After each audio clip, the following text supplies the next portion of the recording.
Uma vida com propósitos, de Rick Warren. Dia 3. O que dirige sua vida?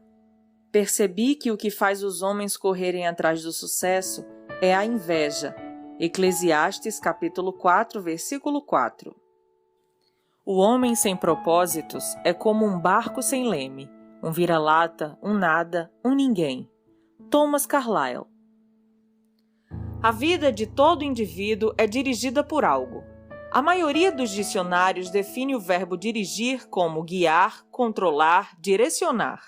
Se você está dirigindo um carro, batendo um prego ou chutando uma bola, estará naquele momento guiando, controlando e direcionando. Que força motriz dirige sua vida? Neste exato momento, é possível que um problema, uma urgência ou o fim de um prazo determinado estejam dirigindo você. É possível que uma lembrança dolorosa, um temor ou uma crença inconsciente também o estejam dirigindo. Centenas de circunstâncias, valores e emoções podem dirigir sua vida. Eis aqui 5 dos mais comuns. Primeiro, muitos são dirigidos pela culpa. Algumas pessoas passam a vida inteira fugindo do remorso e ocultando a vergonha. Dirigidas pela culpa, são manipuladas pelas lembranças, permitem que o passado controle o futuro e frequentemente punem a si mesmas, sabotando o próprio sucesso. Quando Caim pecou, sua culpa afastou-o da presença de Deus, que disse: "Você será um fugitivo errante pelo mundo." Gênesis capítulo 4, versículo 12b. Esse quadro descreve a maioria das pessoas hoje em dia: andar pela vida sem propósito. Somos produto de nosso passado, mas não precisamos ser prisioneiros dele. O propósito de Deus não é restringido por nosso passado. Ele tornou um assassino chamado Moisés num líder e um covarde chamado Gideão num corajoso herói. E também pode fazer coisas maravilhosas com o restante de sua vida. Deus é especialista em dar às pessoas um novo começo. A Bíblia diz: "Como é feliz o homem que tem suas desobediências perdoadas e seus pecados cobertos." Salmos, capítulo 32, versículo 1. Segundo, muitos são dirigidos pelo ressentimento e pela raiva. Algumas pessoas apegam-se a mágoas sem jamais superá-las. Em vez de aliviar a dor por meio do perdão, revivem-na continuamente em pensamento. Quando dirigidas pelo ressentimento, calam-se e interiorizam a raiva, enquanto outras se irritam e agridem outros. Ambas as reações são nocivas e inúteis. O ressentimento sempre machuca mais o ofendido que a pessoa que o ofendeu. Enquanto o ofensor provavelmente já esqueceu o insulto e seguiu em frente, você continua angustiado em sua dor, perpetuando o que aconteceu. Ouça, aqueles que o magoaram no passado não poderão continuar a feri-lo, a menos que você se agarre à dor por meio do ressentimento. O que passou, passou. Nada pode mudar o passado. Você apenas se machuca com a amargura. Para o seu próprio bem, aprenda com o passado e o mande para bem longe. A Bíblia diz: "Ficar desgostoso e amargurado é loucura, é falta de juízo que leva à morte." Jó, capítulo 5, versículo 2. Terceiro, muitos são dirigidos pelo medo. Seus temores provavelmente resultam de experiências traumáticas e de expectativas fantasiosas, do crescimento num lar extremamente severo ou mesmo de predisposição genética. Independentemente do que tenha causado tal situação, pessoas dirigidas pelo medo com frequência perdem grandes oportunidades por terem medo de correr riscos. Em vez disso, comportam-se de maneira cautelosa, evitando arriscar-se. O medo é o encarceramento voluntário, que o impedirá de se tornar no que Deus pretende que você seja. Você deve agir contra isso, com as armas da fé e do amor. A Bíblia diz: "No amor não há espaço para o medo. O amor amadurecido expulsa o medo." Considerando que o medo causa uma vida vacilante e cheia de temores, medo da morte, medo do julgamento, podemos dizer que quem tem medo não está completamente aperfeiçoado no amor. 1 João, capítulo 4, versículo 18. Quarto, muitos são dirigidos pelo materialismo. O desejo de adquirir é o único objetivo na vida de algumas pessoas. O impulso de sempre querer mais se baseia na concepção equivocada de que possuir mais me tornará mais feliz, mais importante e mais protegido. Contudo, são 3 expectativas falsas. Os bens materiais trazem felicidade apenas temporária. A situação de constante tranquilidade acaba gerando tédio e então passamos a desejar novidades, coisas maiores e melhores.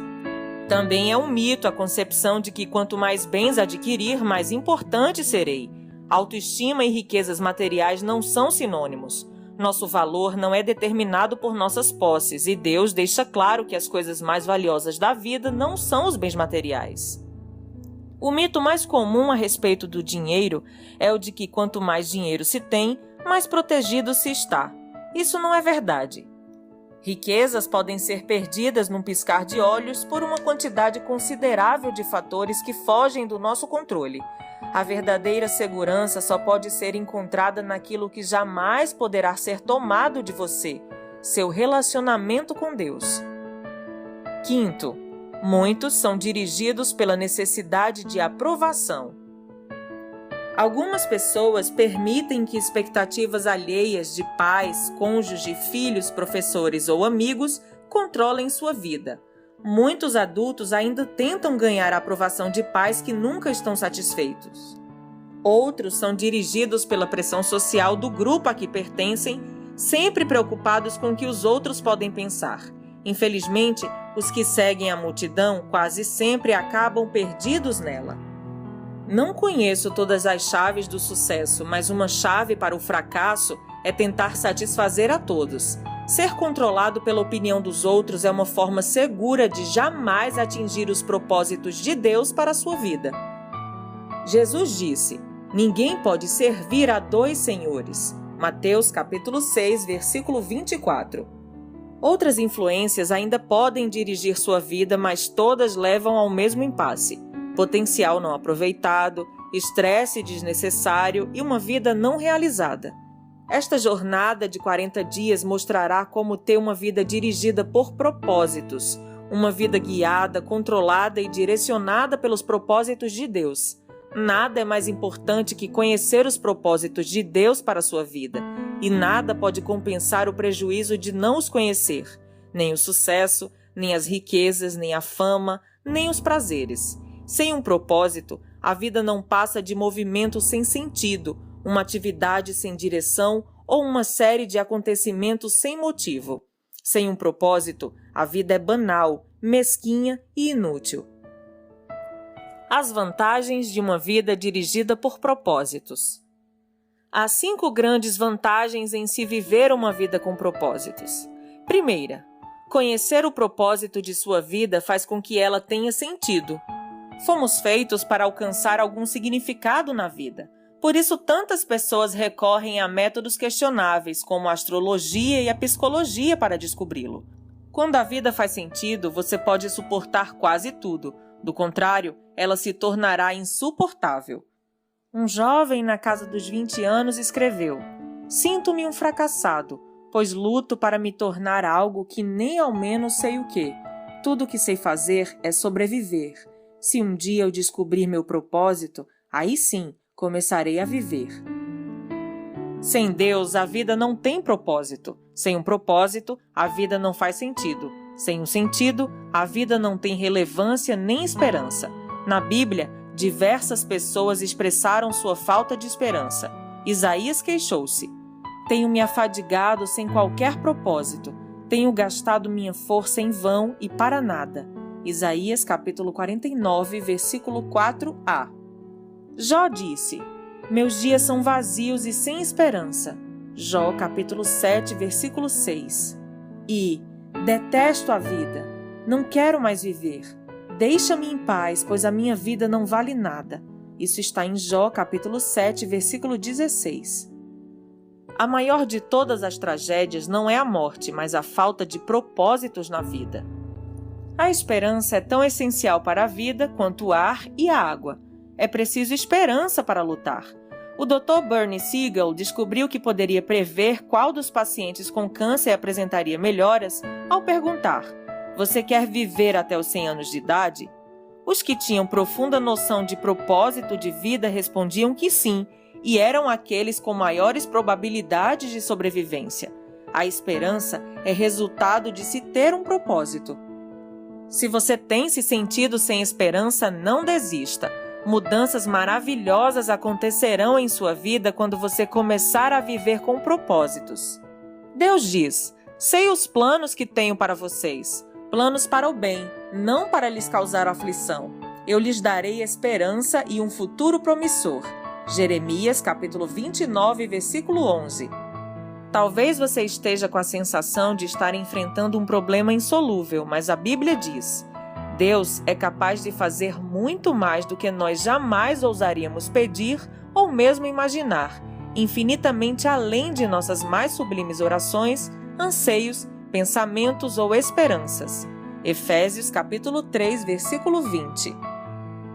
A segunda vantagem: conhecer seu propósito simplifica a vida. Ele define o que você faz e o que não faz. O propósito é o padrão pelo qual você avalia suas ações para saber as que são essenciais e as que não são. Basta perguntar: essa ação me ajudará a cumprir o propósito de Deus para a minha vida? Sem um propósito claro, ficamos sem alicerce para fundamentar as decisões, dividir o tempo e empregar os recursos. A tendência será tomar decisões com base nas circunstâncias, nas pressões do momento ou nas variações de humor. Quem não conhece seu propósito exagera nas atividades e isso causa estresse, fadiga e conflitos. É impossível fazer tudo o que as pessoas querem que você faça. Seu tempo é suficiente apenas para fazer a vontade de Deus. Se não consegue realizá-la por completo, significa que está tentando fazer mais do que Deus pretendia que fizesse, ou possivelmente está assistindo muito a programas de televisão. Uma vida dirigida por propósito conduz-no a um estilo de vida mais simples e uma agenda mais saudável. A Bíblia diz: a vida presunçosa e cheia de pompa é uma vida vazia, mas a vida simples e sincera é uma vida plena. Provérbios 13, 7. Isso também leva à paz de espírito. Tu, ó Senhor, dás paz e prosperidade às pessoas que têm uma fé firme, às pessoas que confiam em Ti. Isaías, capítulo 26, versículo 3. Terceira vantagem: conhecer seu propósito ajuda a estabelecer prioridades. Isso faz com que esforços e energia se concentrem no que é importante. Você se torna eficiente ao ser seletivo. Faz parte da natureza humana distrair-se com assuntos de menor importância. Fazemos de nossa vida um jogo. Henry David Thoreau observou que as pessoas vivem num desespero silencioso. Mas hoje, uma melhor descrição seria distração sem objetivos. Muitas pessoas são como giroscópios, rodopiando num ritmo frenético sem jamais chegar a lugar algum. Sem um propósito definido, você ficará mudando de rumo, de emprego, de relacionamentos e de igreja, na esperança de que cada mudança seja definitiva ou preencha o vazio em seu coração. Você pensa: talvez seja diferente dessa vez. Mas isso não resolve o verdadeiro problema, que é a falta de foco e de propósito. A Bíblia diz: não se descuidem, tentem entender o que o Senhor quer de vocês. Efésios capítulo 5, versículo 17. A capacidade de concentração pode ser verificada na luz. A luz difusa tem um impacto e energia reduzidos, mas você pode concentrar o foco. Com uma lente de aumento, os raios do sol podem ser concentrados a ponto de atear fogo à grama ou a um pedaço de papel. Quando a convergência da luz é maior, como o raio laser, ela pode até cortar o aço. Não há nada tão poderoso quanto uma vida direcionada, isso é, vivida com um propósito. Os homens e as mulheres que mais influenciaram a história estavam concentrados numa direção. O apóstolo Paulo, por exemplo, difundiu o cristianismo no Império Romano praticamente sozinho. Seu segredo era uma vida direcionada. Ele disse: estou concentrando minhas energias unicamente nisto, esquecer o que já passou e avançar para o que está à minha frente. Filipenses capítulo 3, versículo 13. Se você quer que sua vida cause impacto, dê-lhe uma direção. Pare de andar em círculos. Pare de tentar fazer de tudo. Faça menos. Elimine até mesmo as boas atividades, concentrando-se apenas no que for mais importante. Jamais confunda atividade com produtividade. Você pode estar ocupado sem ter um propósito, mas para quê? Paulo disse: assim, os interessados em tudo que Deus tem para nós devem se manter focados no alvo. Filipenses capítulo 3, versículo 15. Quinta vantagem: conhecer seu propósito traz motivação. O propósito sempre produz entusiasmo. Nada mais estimulante que um propósito claro. No entanto, a paixão se esvai quando falta propósito. Até mesmo levantar-se da cama se torna um fardo. Normalmente é o trabalho sem sentido que nos esgota, consome nossa força e nos rouba o prazer, não o excesso de trabalho. George Bernard Shaw escreveu: esta é a verdadeira alegria da vida, ser usado para um propósito reconhecido por você mesmo como grandioso, ser uma força da natureza em vez de um amontoado inconstante e egoísta de ressentimentos e lamentações, sempre reclamando que o mundo não se esforça para torná-lo feliz. Conhecer seu propósito irá prepará-lo para a eternidade. Muita gente passa a vida tentando criar um legado. Tais pessoas querem ser lembradas depois que partirem. Entretanto, o que em última análise mais importa não é o que os outros dizem sobre sua vida, mas o que Deus diz. O que as pessoas não percebem é que todas as realizações acabam sendo superadas, recordes são quebrados, reputações não subsistem e homenagens são esquecidas. Na faculdade, a meta de James Dobson era ser o campeão de tênis da instituição. Ele se sentiu orgulhoso quando viu sua taça exposta no local de destaque na sala de troféus da faculdade. Anos mais tarde, alguém lhe enviou o troféu pelo correio. Eles o haviam achado numa lata de lixo durante uma reforma na escola. James disse: um dia, todos os seus troféus serão jogados no lixo por alguém. Viver para criar um legado é um objetivo sem perspectiva. Uma utilização mais sábia do tempo é construir um legado eterno. Você não foi posto nesse mundo para ser lembrado. Você foi colocado aqui a fim de se preparar para a eternidade. Chegará o dia em que você estará diante de Deus e Ele fará uma auditoria em sua vida, um exame final, antes que você ingresse na eternidade. A Bíblia diz: lembrem-se, cada um de nós comparecerá diante do tribunal de Deus. Sim, cada um de nós terá de prestar contas de si mesmo a Deus. Romanos capítulo 14, versículos 10 e 12. Felizmente, Deus quer que passemos no teste, por isso nos deu as perguntas antecipadamente. Pela Bíblia, entendemos que Deus nos fará duas perguntas fundamentais. Primeira, o que você fez com meu filho, Jesus Cristo? Deus não irá perguntar sobre sua formação religiosa ou visão doutrinária. O único ponto importante será: você aceitou o que Jesus fez por você? Aprendeu a amá-lo e a confiar nele?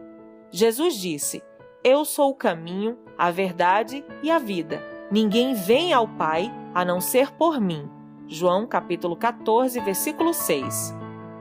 Segunda, o que você fez com o que eu lhe dei?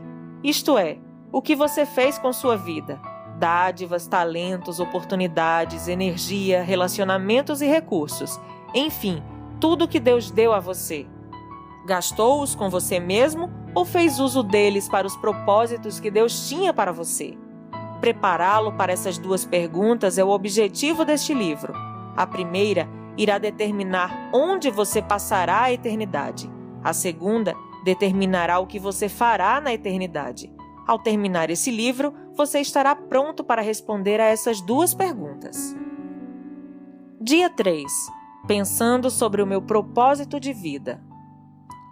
Tema para reflexão: viver com um propósito é o caminho para a paz. Versículo para memorizar: Tu, ó Senhor, dás paz e prosperidade às pessoas que têm uma fé firme, às pessoas que confiam em Ti. Isaías, capítulo 26, versículo 3.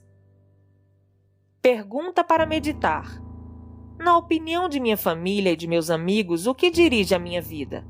E qual eu desejo que seja? Até o próximo áudio.